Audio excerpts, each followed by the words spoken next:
Olá, pessoas equilibradas! Estamos aqui para mais uma prática, dando continuidade à nossa série de práticas terapêuticas. Hoje eu quero conversar um pouquinho com vocês sobre o nosso cérebro.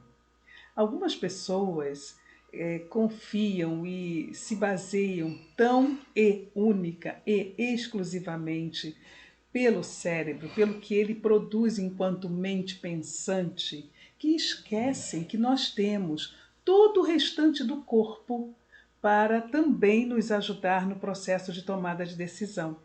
Então, nós não temos só a nossa parte lógica, cognitiva, pensante, mental, mas temos também a nossa parte intuitiva, sensitiva, emocional, que nos traduz também algumas informações desse organismo inteiro.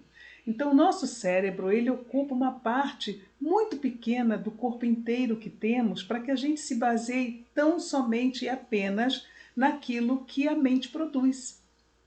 Isso não significa que nossa mente não seja inteligente, muito pelo contrário, né? O ser humano, dentre todos os seres do planeta que temos conhecimento, se mostra como um dos mais inteligentes, ou o mais inteligente, dentro do que a gente pode comprovar até hoje. Então nós evoluímos enquanto espécie, diferente de todas as outras, com um conhecimento mental atribuído a essa capacidade de conhecer, de pensar a respeito de si mesmo. Enfim, só o ser humano faz isso, pelo menos até onde temos notícias até agora. Então a gente acabou atribuindo à mente, ao pensamento, à nossa capacidade cognitiva, uma importância, desprezando outros aspectos que esse corpo abriga em relação a nos percebermos ainda mais capazes, não só pelo que pensamos, mas também pelo que sentimos, pelo que intuímos e pelo que somos sensíveis a perceber com todo o restante do corpo. Um exemplo prático que eu acredito que todos vocês já devem ter passado.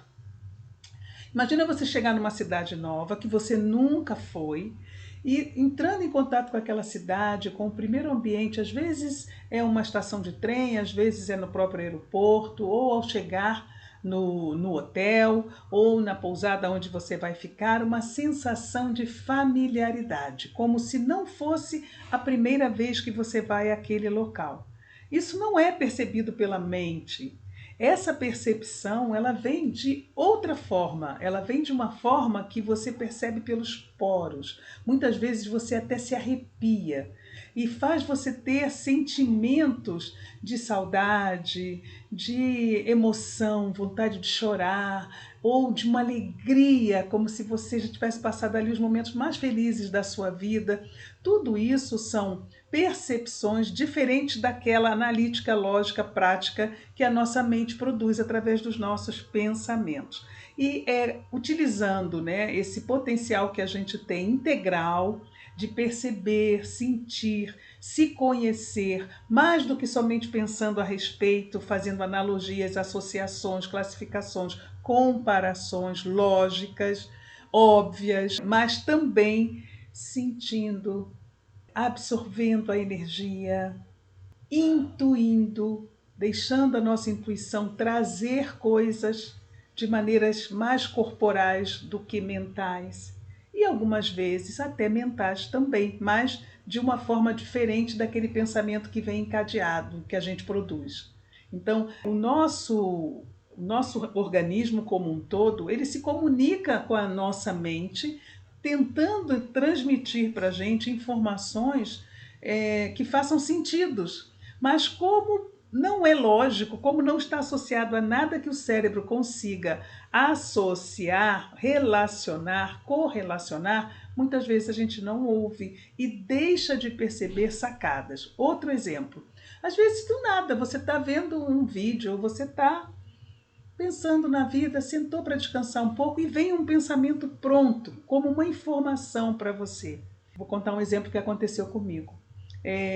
Eu já vinha há algum tempo fazendo um tratamento, né, há anos, e de repente, do nada, um belo dia, tomando meu café da manhã, veio uma informação do tipo assim: para de tomar esse remédio e observa essas dores. Aí eu achei estranho aquilo. Por que me veio esse pensamento? Eu não conseguia achar nada que eu estivesse pensando antes ou que eu tivesse visto na noite anterior. Às vezes é um filme que fica na tua cabeça, reverberando, no dia seguinte de manhã vem informações do nada, do nada. Aí eu parei, pensei, não custa nada tentar. Eu parei de tomar o medicamento. E um período curto depois, tipo 1, 2 semanas depois, umas dores que eu estava sentindo desapareceram. E foi assim, mágico. E aí eu entendi, era uma informação do meu corpo de uma forma que eu não fosse confrontar, podar com pensamentos lógicos do tipo, isso não faz sentido, eu vou ignorar.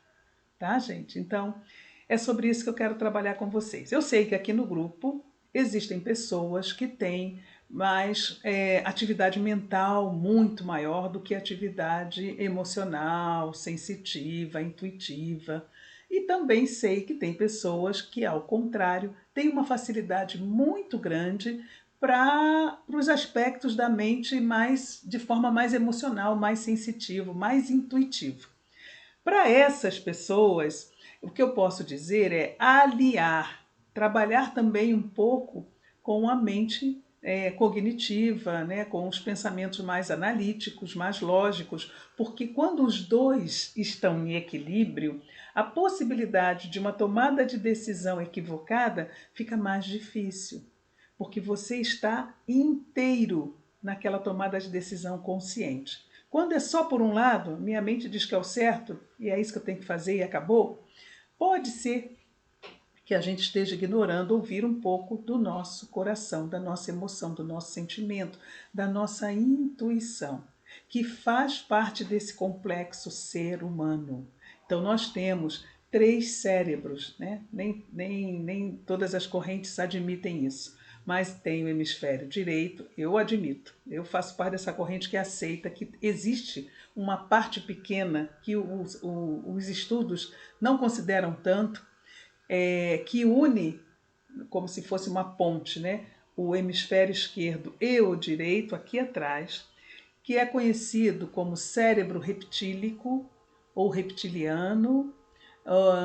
E essa parte cerebral que une os dois hemisférios não foi ainda muito estudada porque considera-se que ela seja primitiva, como se ela fosse a nossa parte mais animal existente ainda nessa espécie fantástica, inteligente e pensante que nos tornamos. Mas, na verdade, esse cérebro guarda coisas ancestrais a nosso respeito, para alguns estudiosos, e é nele também que estão as nossas crenças, tanto as impulsionadoras quanto as limitantes, e também é nele que fica ali latente, né, a nossa intuição, essa capacidade de trazer, né, informações de outra forma, que não seja através do hemisfério esquerdo do corpo, mais racional, mais analítico e lógico, tá? Então, a ideia é que a gente, se tem facilidade para utilizar a intuição, sentir as coisas e dificuldade para lidar com o analítico, com o mental, com aquela coisa do comparar, analisar, fazer estratégias, né? A gente vai fazer uma prática, vai trazer uma prática para isso na próxima semana. Hoje eu quero falar com aqueles que têm dificuldade de ouvir a própria intuição, até de acreditar que exista isso, de sentir, identificar sua emoção, reconhecer e saber lidar com ela, e também de compreender o que está sentindo no sentido de identificar a informação que está vindo de outra forma que não seja mental. Sabe, um arrepio, uma sensação estranha em determinado ambiente ou com uma determinada pessoa ou numa determinada situação. Então, o nosso corpo inteiro se comunica com a gente, mandando informações, mandando ideias, sugestões, chamando a nossa atenção para um cuidado maior com um aspecto desse ou daquele organismo ou órgão, e a gente muitas vezes fica surdo a isso, não consegue perceber isso, falta essa sensibilidade. Bom, então a ideia da prática de hoje é que você faça coisas que te levem a sentir. Como é que eu posso desenvolver o hemisfério que sente mais do que pensa? Que está relacionado à música, a imagens, ações, a sensações do que a palavras, frases, comandos, lógica, obvialidades, né? Então é para esse grupo hoje mais. Mesmo quem tem uma sensibilidade mais aguçada, que lida muito bem com as suas emoções, sensações e intuição, não tem problema que você melhore ainda mais fazendo essas atividades. Então, o que pode nos ajudar a sentir? É quando nós expressamos emoções de maneira espontânea. Então, por exemplo, atividades que te levam a sorrir, né, a soltar o riso, também te ajuda a ficar sensível à alegria, que é uma frequência muito alta.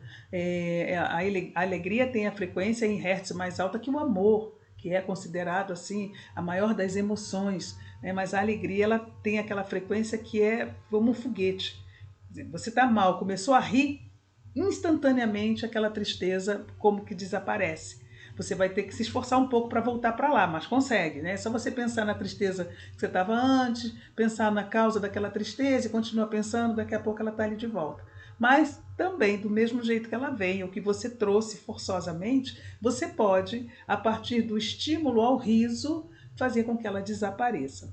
Mas Fátima, ri que nem doido? Existe terapia do riso. Existe essa terapia foi desenvolvida no Oriente, né? Os japoneses, os chineses já conhecem essa técnica, mas ela vem sendo muito desenvolvida na Europa como um todo. E ela é simplesmente você fazer coisas que te levem a rir, ou simplesmente começar a rir, como se já tivesse uma coisa muito engraçada acontecendo. Quando a gente ri, normalmente a gente sacode o corpo. Então, uma primeira parte dessa técnica é começar a sacudir o corpo e soltar um risinho meio sem graça no começo.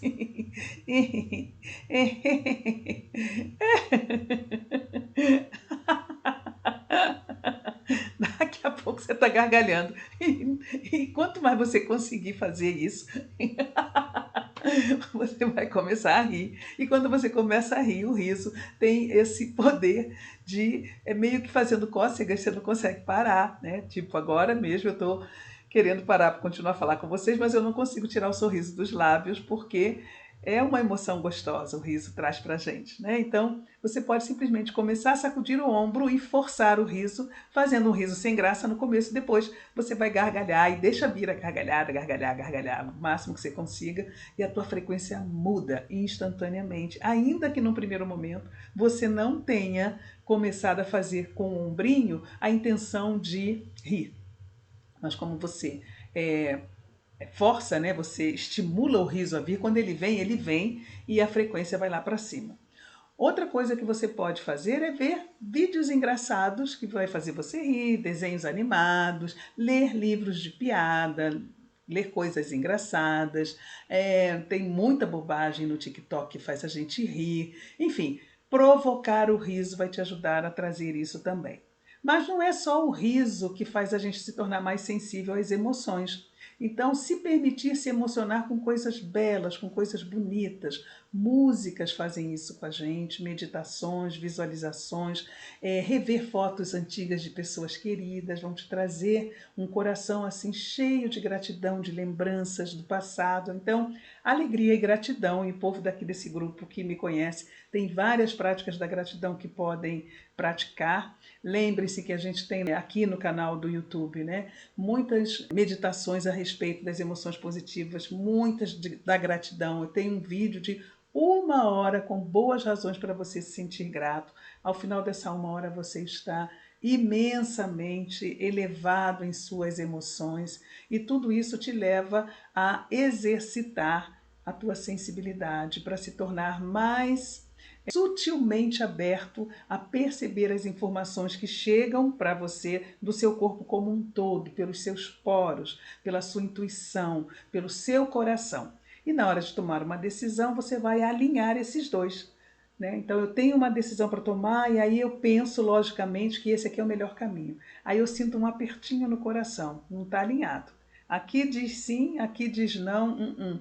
Então procura um caminho do meio onde os dois possam ficar felizes. Quando você toma a decisão que o cérebro mostrou um caminho lógico, o coração se expandiu, não tem erro, vai dar certo. Experimentem essa técnica. Qualquer dúvida, mandem no privado perguntas. Espero que tenha valido para vocês. Ainda hoje eu tive notícia de um cliente que eu conversei sobre essa técnica com ele. Ele colocou em prática e disse que mudou a forma como ele tem tomado decisão a partir de agora. Então, espero que seja útil para vocês também. Para mim, vale sempre. Eu sou dessas pessoas que tinha facilidade da comunicação emocional, mas na lógica eu não tinha. E agora eu consigo equilibrar melhor as duas informações, tanto as que vêm pela mente cognitivamente, quanto aquelas que vêm pelo corpo, pela sensação do coração e pelas informações intuitivas do meu cérebro reptílico. Ok, pessoas? Gratidão por estarem comigo nessa série fantástica que está me deixando muito feliz de realizar. Nos vemos na próxima prática.